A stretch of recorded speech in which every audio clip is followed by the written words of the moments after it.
Olá a todos e a todas. Boa noite para você que vai ver esse vídeo à noite. Bom dia para você que vai ver de dia. Boa tarde para você que vai ver de tarde. É um prazer estar aqui mais uma vez com a nossa comunidade do Sejus, que é o Coletivo de Estudos Espiritismo e Justiça Social.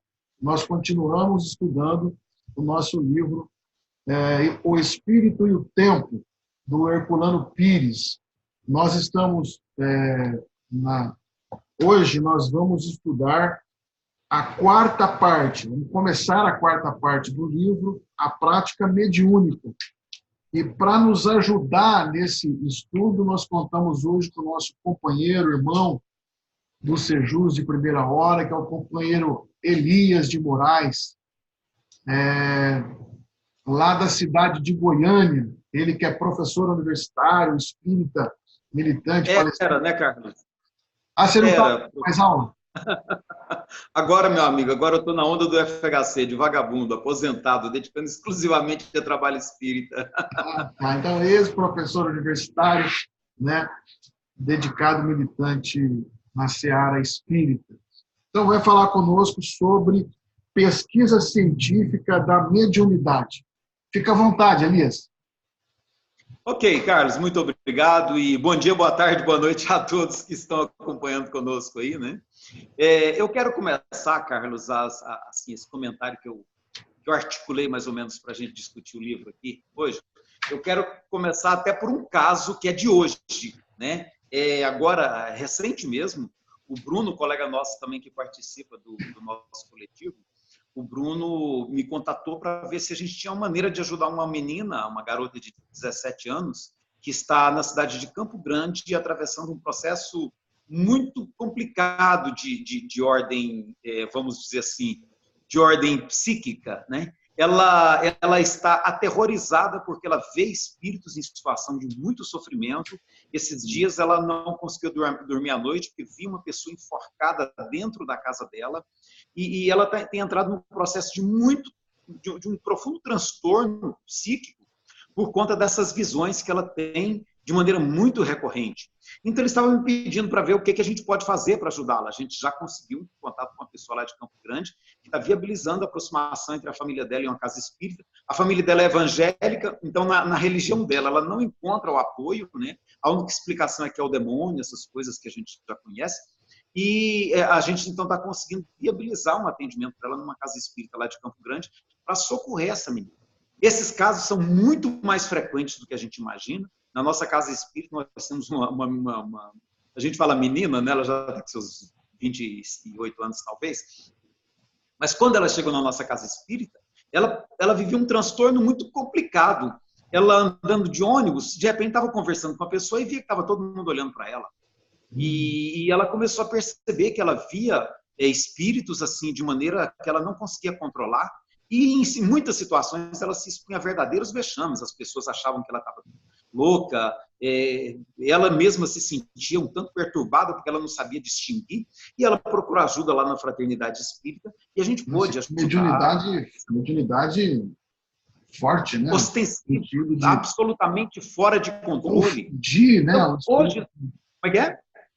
No sentido de confundir o espírito com uma pessoa encarnada, é uma mediunidade muito forte no sentido de percepção, né? Muito aberta, né? Uma coisa rara até, né? Não é muito comum, né?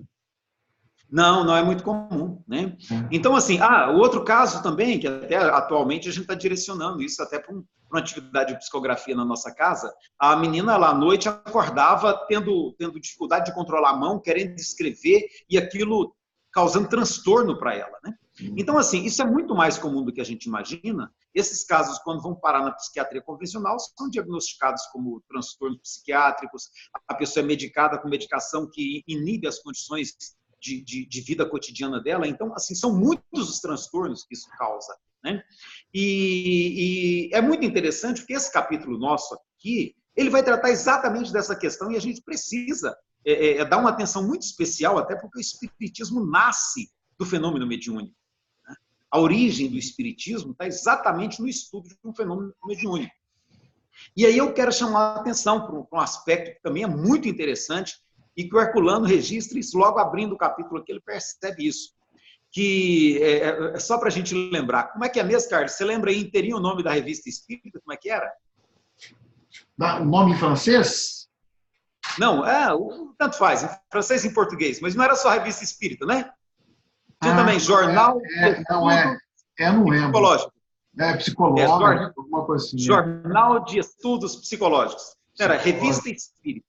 Jornal de Estudos Psicológicos. Eu descobri esses dias, pesquisando aqui, que a Revista Espírita, Jornal de Estudos Psicológicos, foi o primeiro periódico sobre psicologia na história da humanidade. Eu achei esse dado fantástico.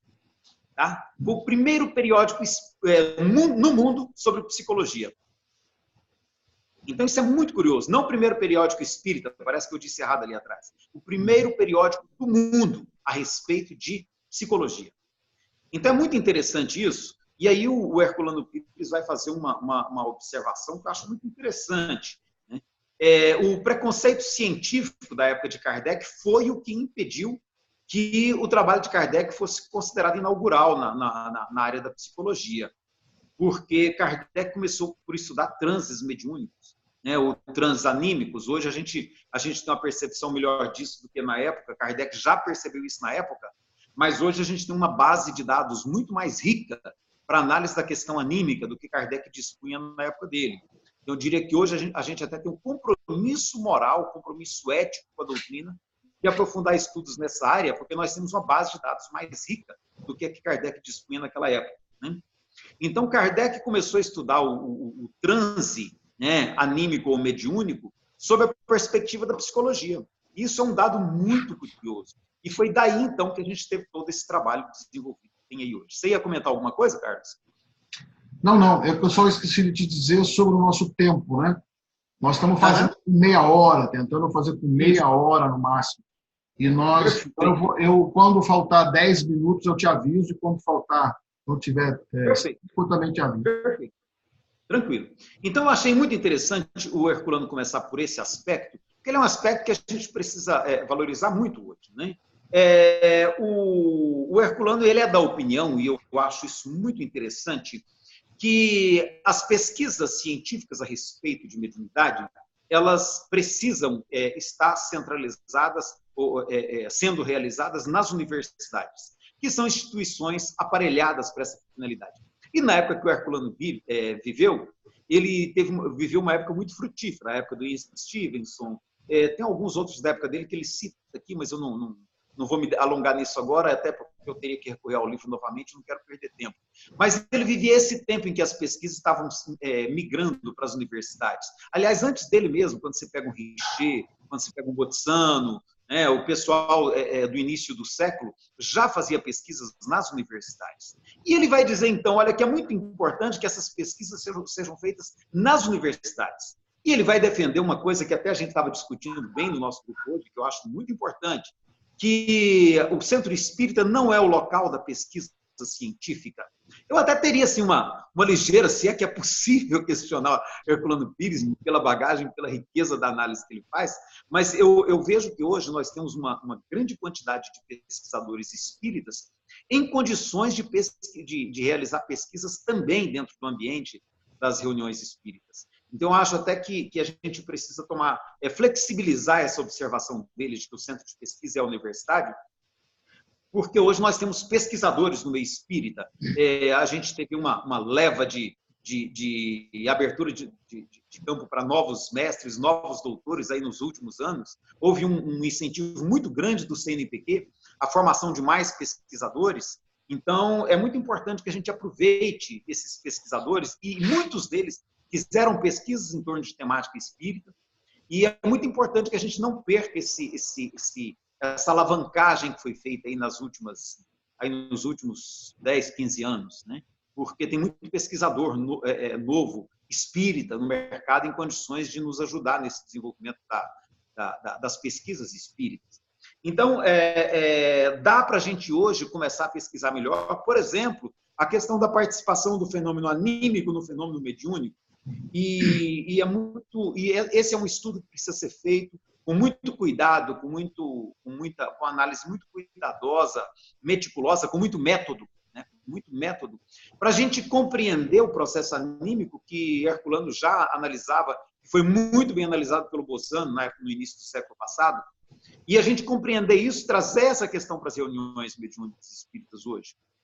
Tem um colega nosso em Brasília que ele se formou em psicologia na idade mais madura, já com amplo trabalho na área espírita, e ele fez um estudo no grupo mediúnico em que ele participa a respeito do processo de animismo, aquele animismo que o próprio médium não percebe, ele entende que está tendo uma comunicação mediúnica e, na realidade, é um fenômeno anímico que está acontecendo ali, né? Então, o colega fez esse estudo e percebeu que é possível desenvolver um trabalho em paralelo, inclusive de apoio aos médiuns. Então, esse tipo de estudo hoje, dentro da casa espírita, ele deve ser muito bem-vindo. E seria muito interessante que os dirigentes de casas espíritas, de grupos mediúnicos, compreendessem a possibilidade de abertura para esses estudos. De forma que o ambiente da reunião mediúnica, que é um ambiente muito especial, mas ele pode, sem problema algum, ser compartilhado com pesquisadores espíritas com a finalidade de estudo. Nós não precisamos ter receio disso. Eu diria que esse é um passo que a gente precisa realizar agora, nesse momento que a gente está vivendo, para possibilitar pesquisas mais refinadas a respeito do fenômeno mediúnico. Tem um ponto nas ponderações do Herculano nesse capítulo. Inclusive, como é que é? Inclusive como avanço na medicina psiquiátrica, né? Na psiquiatria. Exatamente. Lembrou bem. Tem mais essa questão. Né? Lembrou bem. Nós temos lá o professor Alexander fazendo pesquisas até com imagem, né, com neurofisiologia, usando imagens do cérebro, e ele está conseguindo um resultado muito interessante nas pesquisas dele, mas são pesquisas de caráter comprobatório do processo mediúnico.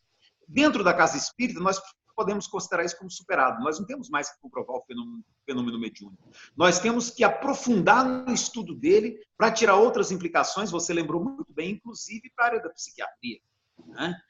Há muito que se fazer nessa área, na área da psicologia, tem muito estudo que a gente pode fazer nessa área, aí com o detalhe, o pesquisador ele tem que ser espírita. Né? Porque se ele não for pesquisador espírita, ele não vai conseguir chegar na questão do espírito. Né? Você ia falando? Não, mesmo porque tem que ter seriedade na pesquisa, né? Então tem que partir do pressuposto que ele acredita naquilo que ele está pesquisando. Se não for um não espírita, talvez não, né?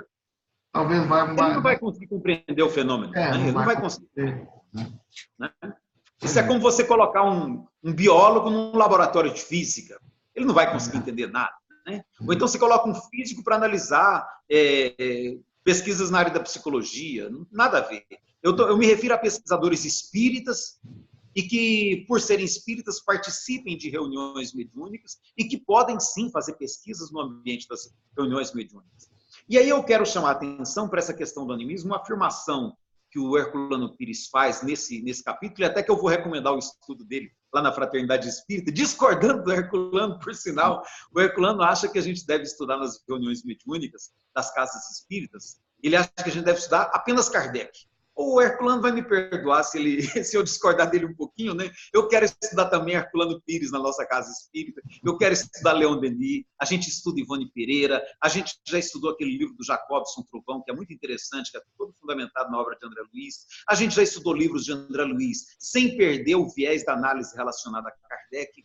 Então, eu acho que um grupo de estudo sério, ele precisa ampliar o horizonte de estudo dele, e se limitar a Kardec nesse ponto, eu vou discordar do Emmanuel, do Herculano, você me perdoa aí, Carlos, um pouquinho, o grupo do Sejus me perdoa um pouquinho. Mesmo porque... do Herculano, porque eu acho que dá para estudar com seriedade outros autores também, desde que o grupo seja maduro para isso. Sim, você ia falando. Mesmo porque Herculano deixou uma obra muito interessante. Para quê? Para a gente estudar? Exatamente. Né? Então, nós temos que estudar, sim, os pesquisadores. Né? Verdade. Ok, prosseguindo. O Herculano faz uma observação aqui que eu acho muito importante a respeito de animismo. Ele diz assim, olha, as manifestações anímicas dos médiuns não são mistificações, mas catarses necessárias para aliviá-los de tensões conflitivas de sua memória profunda que perturbam o seu comportamento atual. Essa é exatamente a conclusão a que chegou esse nosso colega de Brasília. ele percebeu que muitas das comunicações mediúnicas que acontecem numa sessão, por exemplo, de desobsessão, não apresentam propriamente espíritos comunicantes ali naquele caso. É um processo de catarse do próprio médium que eclode na forma de uma manifestação anímica. Aí muitos colegas, por falta de um pouquinho mais de compreensão dessa questão, colegas dirigentes de sessões mediúnicas, querem corrigir o médium como se uma ocorrência de animismo dentro de uma sessão mediúnica fosse algo errado, algo a ser reprimido. E não é esse o entendimento dos pesquisadores sérios que estudam o fenômeno mediúnico. O entendimento que é vigente hoje, que me parece o mais correto, é tratar normalmente esses processos de catarse do médium como comunicação espiritual. Até Kardec diz isso, ele fala que, nesse caso, quem está se comunicando é o espírito do próprio médium. Então, Kardec não elimina essa possibilidade. E ele pode ser naturalmente esclarecido, o auxiliado, essa palavra esclarecedora aí, eu acho ela complicada, né? Eu acho ela um pouco presunçosa.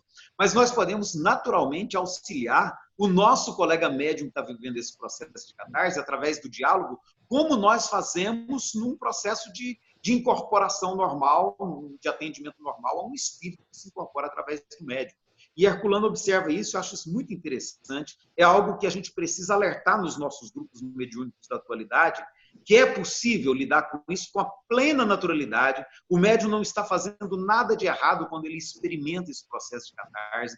Pelo contrário, é um fenômeno legítimo que tem que ser trabalhado da mesma forma que se trabalha com um fenômeno, com um transe propriamente mediúnico, que é quando o espírito se incorpora no médium. O Herculano, ele faz aí, eu acho muito interessante, ele faz uma distinção dos diversos tipos de reunião mediúnica da casa espírita, e eu gostei muito porque ele valida aquilo que a gente estava discutindo hoje no grupo do Sejus, e até que me estimulou a postar lá aquele artigo que eu publiquei através do blog Fronteiras do Pensamento Espírita, que é a questão da diversidade de grupos que nós temos hoje. Nós temos uma diversidade de práticas mediúnicas muito grande no meio espírita, e nós não podemos marginalizar nenhuma delas. Nós não podemos excluir, dizer, olha, isso não é espiritismo, o espiritismo é só isso, ou é só aquilo, porque a gente estaria excluindo segmentos significativos que são presentes na prática espírita hoje, só porque são parte de uma espécie, vou dizer assim, uma expressão que o Signat usa e que eu gosto, né? De uma religião popular que o espiritismo constituiu aqui no Brasil. O espiritismo aqui no Brasil assumiu características muito diferentes do espiritismo kardeciano. E eu acho interessante que o Herculano Pires está dando aqui que não tem mais limite de tempo na reunião, Carlos, você conhece isso? Não, tranquilo. Vou continuar. Não tem mais limite de tempo? Deu aqui essa mensagem. Eu vou continuar e você administra. Está tranquilo aqui, nós continuamos gravando. Aconteceu alguma coisa, tá? Tá bom. Então, assim, o Herculano reconhece que existem grupos espíritas para desobsessão, existem grupos espíritas para orientações, existem grupos espíritas focados na parte mais terapêutica, e nós precisamos entender, embora isso não existisse na época de Kardec. Na época de Kardec, as reuniões mediúnicas eram de estudos e pesquisas, pelo menos as que ele esteve à frente. Existiam reuniões populares de consulta aos espíritos, mediante os fenômenos das mesas, aquelas coisas que nem hoje a gente tem com os copos, com cartolina, né, com lápis, caneta. Existiam essas reuniões populares, mas Kardec deu uma ênfase muito forte às reuniões de estudos e pesquisas, que é o que ele elegeu dentro da Sociedade Parisiense. O Herculano reconhece que esse espiritismo no Brasil hoje tem toda essa variedade. Você vai no centro espírita, tem tratamento espiritual. Né? O Herculano até recomenda que nesses centros espíritas dedicados a tratamento espiritual, que se tenha um médico espírita acompanhando os procedimentos para garantir a seriedade do tratamento e o cuidado até na interface que isso possa ter com a medicina convencional. Muito interessante a recomendação do Herculano Pires. Né? Ele fala das sessões de consultas, que são muito comuns na Umbanda, no Espiritismo são menos comuns, mas que também acontecem muito, consultas através da psicografia. A pessoa vai no centro espírita, dá o nome dele, alguma informação a mais, como a idade ou alguma outra informação, e esses dados são levados a uma sessão de psicografia onde os médiuns se colocam à disposição da espiritualidade para transmitir algum conselho a essas pessoas. É também um tipo muito interessante de uso da mediunidade, nesse sentido popular que a gente vê aqui no meio brasileiro. Então, acho essas observações muito interessantes para a gente não discriminar esse espiritismo popular que existe aqui na nossa sociedade, porque ele, ao contrário do que muitas vezes a gente pensa, é uma grande fonte de assistência espiritual para a sociedade, é uma grande fonte de socorro alternativo para além do que a psiquiatria oferece, até porque certos casos não são da esfera da psiquiatria realmente, né? E as casas espíritas podem oferecer uma série de socorros a essas pessoas que estão, muitas vezes, até com transtornos mesmo decorrentes de mediunidade não compreendida, mal orientada, e que a casa espírita pode oferecer esse tipo de assistência. Então, achei muito interessante que o Herculano contempla tudo isso nesse capítulo dele. Vale ser estudado nas casas espíritas, contrariando a recomendação do próprio Herculano. E eu quero concluir com uma observação que ele faz assim, olha, ele diz assim: como a química, a física, a biologia e as demais ciências, o espiritismo não é imutável. Está sujeito às mudanças que devem ocorrer com o avanço do conhecimento espírita. Mas, como em todas as ciências, esse avanço está naturalmente subordinado às exigências do critério da racionalidade, da comprovação objetiva por métodos científicos e do respeito ao que podemos chamar de natureza da doutrina espírita. É muito interessante o Herculano entender que essa questão do avanço que a gente precisa estar permitindo sempre ao próprio conhecimento espírita, para a gente não ficar congelado no século XIX com os conhecimentos que Kardec conseguiu alinhavar naqueles brevíssimos 14 anos de estudo que ele teve. Nós temos mais 160 anos de material depois de Kardec. Ignorar esse material não é uma decisão inteligente, da maneira como eu compreendo, sabe? Nós temos riquíssima fonte de materiais e com a psicografia do Chico, do Divaldo, de vários médiuns que são até marginalizados no movimento espírita, porque às vezes o trabalho mediúnico deles não atende àquele padrão rigoroso que a gente entendeu com o que a gente conhece de Kardec. Porque se a gente for observar, assim como o Robson Pinheiro hoje fala de seres extraterrestres, o Victorien Sardou também manifestava espíritos de Júpiter. E aí, nós vamos excluir os de hoje e aceitar os antigos? Eu diria que tudo isso é material de estudo, é material de análise. Análise, como o Herculano diz aqui, olha, mediante critério racional, mediante metodologia específica de pesquisa, para a gente ter como avaliar isso como dado, como material de estudo. E aí eu quero, por último, dizer, o Herculano acreditava que nós estaríamos vivendo, a partir da época dele, cada vez maior abertura do meio científico para as questões espíritas. Onde o Herculano estiver, eu quero dizer, Herculano, infelizmente, essa abertura ainda não aconteceu. Ainda não aconteceu, o meio científico continua resistindo à questão do espírito e nós precisamos avançar cada vez mais nesses estudos para que a gente possa realmente abrir espaço na academia para a temática espírita, que é uma temática que interessa a sociedade inteira, uma temática de interesse planetário, que descortina para a humanidade a realidade do espírito, que até agora a ciência tem insistido em negar, apesar de vários cientistas tentarem levantar essas discussões, como, por exemplo, o amigo Swami na área da física, ou Rupert Sheldrake, misturando um pouco a área da psicologia, e vários outros, o Brian Weiss, o próprio Ian Stevenson, vários tentando romper essa barreira de ceticismo que a academia tem colocado aos assuntos relacionados à questão do espírito. Nós não queremos colocar em discussão a metodologia científica, que ela deve continuar sendo objetiva, materialista, dialética, como ela é hoje, e a qual o próprio Kardec cedeu. Kardec cedeu ao materialismo dialético na pesquisa, na medida em que ele também aceitou a necessidade de comprovação, de tratar o espírito até como objeto de análise. E esse critério nós temos que manter hoje, mas sem ter receio de discutir as questões relacionadas ao espírito, esse ser que a gente não tem como acessar. Né? Assim como muita coisa na natureza a gente não acessa, mas que a gente percebe pelos efeitos, como muito bem percebeu Allan Kardec, e fez um riquíssimo estudo a partir dessa premissa. Né? Eu abro agora para alguma questão que a gente possa estar discutindo, por favor. Não, Elias, exatamente. Eu acho que está tranquilo. Não tenho nenhum questionamento assim a fazer. A princípio, não. Pelo menos não me preparei para fazer. Sim. Tem algum colega nesse momento que esteja nos acompanhando para a gente Não, poder porque nós dialogar a estamos respeito? gravando, Elias, e a gente vai colocar depois como estreia no canal, e aí vai ter o chat aberto, né? Durante a Perfeito, apresentação do canal. Então, mas infelizmente, perfeito. essa interface aqui, que para nós fazermos diretamente com os participantes da nossa comunidade, não está sendo mais possível, porque ele não está podendo fazer mais ao vivo, né? Em virtude da Perfeito. mudança aqui É, do nosso sistema, né? Do Hangouts para o Zoom, tá bom?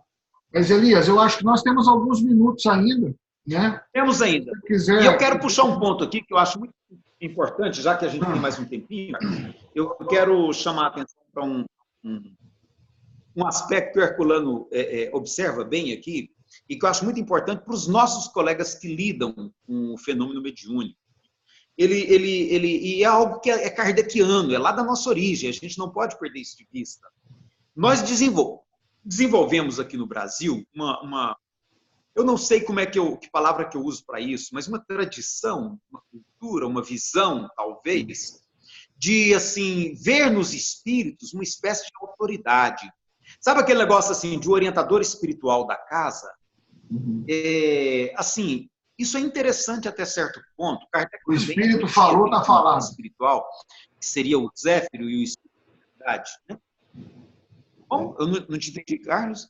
Não, os lugares que tem. O Espírito falou, está falado. Né? Vira regra, vira ordem. Né? Isso é. Exatamente, E Carlos. aí nós Nós temos estamos muito esse abertos ao problema. que Kardec dizia dos falsos, dos pseudo-sábios. Né? É complicado. Exatamente. Então, assim, isso é muito sério e a gente precisa, nos nossos grupos espíritas, resgatar a liberdade de análise crítica do objeto resultante da comunicação mediúnica, seja qual for o médium que tenha oferecido esse material. Nós temos que resgatar essa tranquilidade.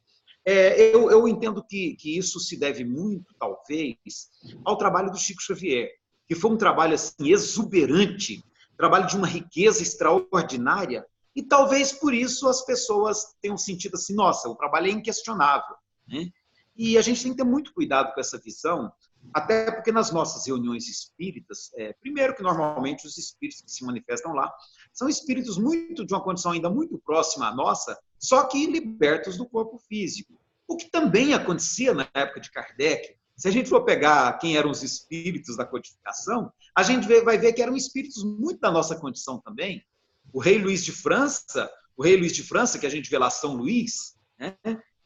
600 anos antes ele estava recebendo o pito do Papa por conta de alguns abusos que ele cometia no uso da sua autoridade. Então, assim, quando a gente vê quem que é André Luiz na obra da psicografia do Chico, André Luiz foi um ex-médico aqui na Terra que desencarnou num processo de invigilância, que viveu equívocos na sua juventude, que ele mesmo relata lá no livro Nosso Lar. Então, assim, não é um espírito superior que está se comunicando, é um espírito de uma condição muito próxima da nossa e que tem pelo fato de estar fora do corpo físico, ele tem uma condição de sabedoria, de lucidez que ajuda ele a trazer para nós informações importantes e uma sensibilidade muito especial que ajuda a buscar os melhores ângulos, somada com a sensibilidade do próprio Chico, que era uma pessoa de uma sabedoria própria muito rica. Então, assim, nós precisamos perder o medo de analisar essa obra. A obra do próprio Chico, nós temos que perder o medo de analisar a obra do Chico, perder o medo de analisar a obra do próprio Kardec, que achava importante que tudo fosse analisado e discutido ao longo do tempo para evitar algum equívoco que pudesse permanecer, como a gente já vê hoje com clareza, que há alguns equívocos que Kardec cometeu. E a gente não tem que ter receio disso, sabe? Analisar esses equívocos com tranquilidade, atualizar o que for necessário atualizar, como a questão de Adão, do livro dos Espíritos, que precisa ser atualizada. Isso talvez nos ajude a não ver como oráculos os espíritos que se comunicam nas nossas reuniões mediúnicas. Então, o espírito orientador da casa, o mentor, o espírito mais elevado, ele é um de nós que desencarnou e está vendo um outro plano e está dizendo, olha, eu tenho informações importantes para vocês aqui. Ele é um colega, ele é um amigo espiritual, né? Então, nós não precisamos ficar receosos de acolher a comunicação, a orientação, e, ao mesmo tempo, analisar com tranquilidade de um colega, né? De repente, se ele dá alguma sugestão que a gente vê que tem suas restrições, às vezes até do ponto de vista dos fundamentos espíritas, a gente pode questionar, sim, né? Por mais que seja o mentor da Casa Oriente, alguma prática que Kardec tinha restrição, a gente pode discutir com ele, mas escuta, Kardec pensava assim, assim, assim, como é que você entende isso, meu irmão? Ele vai dizer, olha, eu vejo isso, vai trazer para nós as ponderações dele, né? Então, eu acho que a gente precisa muito resgatar essa naturalidade do convívio com o espiritual nas nossas sessões mediúnicas. Aqueles espíritos que se comunicam ali são espíritos como nós. Às vezes, alguns, eu até brinco, né? Os que a gente menos espera é que são os iluminados. Nós tínhamos uma senhora que frequentava a nossa casa espírita, era humildade em pessoa, já muito idosa, uma alma muito especial, mas assim, ela era desprovida de conhecimento, ela era analfabeta, ela não lia, não era capaz mal rabiscava o próprio nome, mas era de uma sabedoria extraordinária, e era um coração generoso como a gente não encontra facilmente. Essa senhora, depois que desencarnou, quando a gente recebe alguma observação e alguma visita dela, que para nós é motivo de muita honra, ela vem para nós como um espírito iluminado. Então, é de onde a gente menos espera que a gente encontra a luz. E, às vezes, é um arrogante, que nem eu, que nem muitos de nós aqui, que quando desencarnar vai descobrir o tanto de sombra que tinha, que nem o nosso amigo lá, o autor daquele livro Voltei, né? Não adianta ser presidente da federação e não ter luz interior. O irmão Jacó, né? Irmão Jacó, né? Na verdade é o Frederico Figner. Né? Frederico então, assim, Finger, né? Finger. Não adianta ser presidente de federação, dirigente de centro espírita, ou cá entre nós, participantes do Sejus, se a gente não tem luz interior. Né? Então, e por outro lado, há muita gente anônima passando despercebida por esse mundo, que tem profunda luz interior, embora não embotada pelo academicismo, pelas futilidades que a gente associa muitas vezes a conhecimento aqui na Terra. Então, acho que é muito importante resgatar essa autonomia do grupo espírita, de avaliar, de analisar com muita tranquilidade, com muita clareza, o resultado das comunicações que acontecem no próprio grupo, inclusive de espíritos pretensamente sofredores. Porque é nessas análises que muitas vezes a gente vai perceber necessidades dos nossos colegas médios que estão ali trazendo à tona processos anímicos que são deles, que precisam também ser tratados com todo o carinho com que nós tratamos os nossos irmãos que estão em desequilíbrio no mundo espiritual e que recorrem à nossa ajuda. Carlos, o que mais? Como é que está o nosso tempo? Estamos esgotando, temos 1 minuto. Um minuto? Um minutinho. E nesse 1 minuto eu quero só lembrar o seguinte, olha, a gente que fica muitas vezes assim, muito sério com o fenômeno mediúnico, querendo manter ele assim, bem fechadinho dentro das nossas caixinhas, eu quero lembrar que tem um livrinho chamado Uma Porta para a Luz, que retrata verdadeiras sessões mediúnicas realizadas no México, entre uma monja budista, uma psicóloga e uma freira, onde me parece que a freira, que é médium, e acho que a psicóloga ou é a monja, não sei, que atuam como orientadoras de espíritos que, tendo morrido aqui na Terra, não conseguiram alcançar a luz. É muito interessante, porque é um livro que não é espírita, é um livro que narra a experiência de verdadeiras sessões mediúnicas realizadas num ambiente absolutamente diverso do que a gente conhece como espiritismo. Então, assim, olha, o mundo está cheio de fenomenologia espírita para ser estudada nesse momento. E nós temos que abrir o nosso olhar e ampliar o nosso horizonte para a gente abarcar tudo isso nos estudos que a gente faz hoje, de modo a gente fazer jus ao pensamento kardeciano de progressividade da doutrina espírita. Carlos, é o que eu tinha a trazer e muito obrigado. Muito bem. Elisa, nós queremos agradecer muito a tua participação, é sempre muito bom estar com você, ouvi-lo, as suas ponderações, suas críticas, sua visão questionadora sobre o comportamento do movimento, enfim, né? É muito bom estar sempre com você, tá bom? Espero que todos os da comunidade do Sejus possam ter gostado também e que sirva de novas reflexões para nós lá no nosso grupo, né? No WhatsApp, onde a gente faz as discussões ali por escrito, né? E você que está nos ouvindo não faz parte do grupo ainda, se quiser fazer parte, é só mandar um recado para a gente no meu WhatsApp particular e eu colocarei vocês no grupo, tá bom? O meu WhatsApp é 99737, perdão, 997080214, 997080214, o DDD é 17. Elias, um abraço a você, fique com Deus. Valeu, Carlos. Um abração para você e para toda a nossa comunidade aí, que está aí com a gente discutindo esses assuntos. Valeu, um abração. Tchau. Tchau.